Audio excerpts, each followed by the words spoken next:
ಬಾಗಲಕೋಟೆ ನಗರದಲ್ಲಿ ಮಾಜಿ ಹಾಗೂ ಹಾಲಿ ಪ್ಯಾರಾ ಮಿಲಿಟರಿ ಯೋಧರ ಕಲ್ಯಾಣ ಅಭಿವೃದ್ಧಿ ಸಂಘ ವತಿಯಿಂದ 27ನೇ ವರ್ಷದ ಕಾರ್ಗಿಲ್ ವಿಜಯೋತ್ಸವ 2026ರ ಅಂಗವಾಗಿ ಭಾವಪೂರ್ಣ ಬೈಕ್ ರ್ಯಾಲಿ ಹಾಗೂ ವೃದ್ಧಾಶ್ರಮದಲ್ಲಿ ಸಿಹಿ ಹಂಚುವ ಮೂಲಕ ಅರ್ಥಪೂರ್ಣ ಕಾರ್ಯಕ್ರಮವನ್ನು ಯಶಸ್ವಿಯಾಗಿ ನಡೆಸಲಾಯಿತು.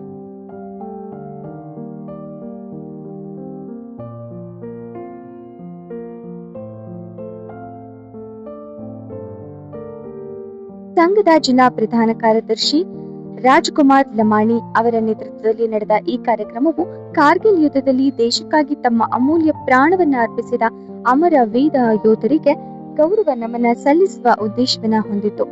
ನವನಗರದ ಜಿಲ್ಲಾಡಳಿತ ಭವನದಲ್ಲಿರುವ ಭಾರತ ಸಂವಿಧಾನದ ಶಿಲ್ಪಿ ಡಾಕ್ಟರ್ ಬಾಬಾ ಸಾಹೇಬ್ ಅಂಬೇಡ್ಕರ್ ಅವರ ಪ್ರತಿಮೆಗೆ ಮಾಲಾರ್ಪಣೆ ಮಾಡುವ ಮೂಲಕ ಬೈಕ್ ರ್ಯಾಲಿಗೆ ಚಾಲನೆ ನೀಡಲಾಯಿತು. ವರದಿ ಕಮಲೇಶ್ ಹಡಪದ.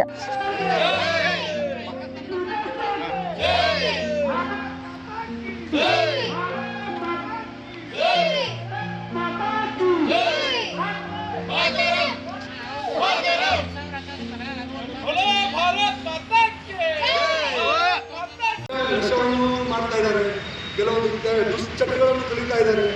ಇವುಗಳನ್ನು ಬಿಟ್ಟು ತಮ್ಮ ತಂದೆ ತಾಯಿ ಹೇಳಿದ ಮಾರ್ಗದರ್ಶನದಲ್ಲಿ, ತನ್ನ ಅಣ್ಣ ತಮ್ಮಂದಿರ ಹೇಳಿದ ಮಾರ್ಗದರ್ಶನದಲ್ಲಿ ಹಾಗೂ ಶಾಲೆ ಕಾಲೇಜುಗಳ ಏನು ಮುಖ್ಯಸ್ಥರು ಪಾಠವನ್ನು ಹೇಳ್ತಾರೆ ಅದನ್ನು ಚೆನ್ನಾಗಿ ತಮ್ಮ ಇದರಲ್ಲಿ ಕೇಳಿಕೊಂಡು ತಮ್ಮ ವಿದ್ಯಾಭ್ಯಾಸದ ಜೀವನವನ್ನು ಮುಂದೂಡಿಸಿ ಮುಂದಿನ ನಮ್ಮ ಹೇಗೆ ಸೈನಿಕರು ನಮ್ಮನ್ನು ನಮ್ಮ ಭಾರತ ದೇಶದ ಧ್ವಜವನ್ನು ಹೇಗೆ ಮೇಲೆತ್ತಿದರೋ ಹಾಗೆ ತಾವೂ ಸಹ ಒಂದು ಒಳ್ಳೆಯ ಸ್ಥಾನ, ಒಳ್ಳೆಯ ವ್ಯಕ್ತಿ, ಒಳ್ಳೆಯ ಗೌರವ ಜಾಗದಲ್ಲಿ ಹೋಗಲಿ ಅಂತ ನಾವೆಲ್ಲರೂ ಹಾರೈಸಿದ ಇವತ್ತು ನಾವೆಲ್ಲರೂ ಸೈನಿಕರು ಹಾಗೂ ನಮ್ಮೆಲ್ಲ ಮುಖಂಡರು, ಅಧ್ಯಕ್ಷರು, ಸಂಘದ ಎಲ್ಲ ಅಧ್ಯಕ್ಷರುಗಳು ಹಾಗೂ ಅವರ ಸದಸ್ಯರು ಹಾಗೂ ಹಿರಿಯರವರಿಗೂ ಸಹ ಒಂದು ಕಡೆ ಚಳಿ, ಇನ್ನೊಂದು ಕಡೆ ಕೆಳಗಡೆಯಿಂದ ನಾವು ಹೊರತುಪಡಿಸಬೇಕು.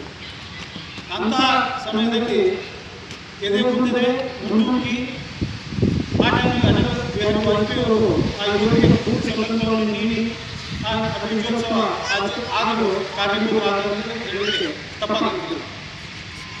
ಇಂತಹ ಯುವಕರು ಕೇವಲ ಅವರು ಮನೆಯವರು ಎಷ್ಟು ಸಂಕಷ್ಟದಲ್ಲಿರ್ತಾರೆ ಮತ್ತು ಯುವಕರಲ್ಲಿ ಹೋದಾಗ 4 ತಿಂಗಳ 6 ತಿಂಗಳ ತಮ್ಮ ಮನೆ ಮಠ ಮಕ್ಕಳು ಎಲ್ಲರೂ ಬಿಟ್ಟು ಹೋಗಿರ್ತಾರೆ.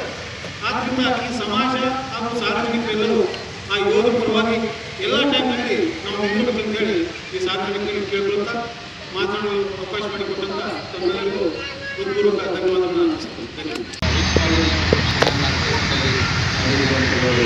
ಯಾಕಂದರೆ ಈ ಕಾರ್ಗಿಲ್ ಯುದ್ಧದ ಒಂದು ಮಾಡ್ತಾ ಇದ್ದೀವಿ, ಅದು ಈ ಸೈನಿಕರ ಜೊತೆಗೆ ಇದೊಂದು ನಮ್ಮ ಜೀವನದಲ್ಲಿ ಮರೆಯಲಾದಂಥ ಒಂದು ದಿನ ಅಂತ ನಾನು ಹೇಳಲಿಕ್ಕೆ ಇಷ್ಟಪಡ್ತೀನಿ. ಈ ಒಂದು ಕಾರ್ಗಿಲ್ ಯುದ್ಧದಲ್ಲಿ ಹೋರಾಡಿ ತಮ್ಮ ಜೀವನವನ್ನು ಬೇಕಾಗಿದ್ದಂತಹ ಎಲ್ಲ ಸೈನಿಕರನ್ನು ನೆನೆಸುವಂತಹ ದಿನವನ್ನು ನಾವೆಲ್ಲರೂ ಆಚರಿಸ್ತಾ ಇದ್ದೀವಿ. ಈ ಒಂದು ದಿನದ ಒಂದು ಕಾರ್ಗಿಲ್ ವಿಜಯೋತ್ಸವದ ಎಲ್ಲರಿಗೂ ಶುಭಾಶಯಗಳನ್ನು ತಿಳಿಸಲಿಕ್ಕೆ ಇಷ್ಟಪಡ್ತೀನಿ. ನಮಸ್ಕಾರ.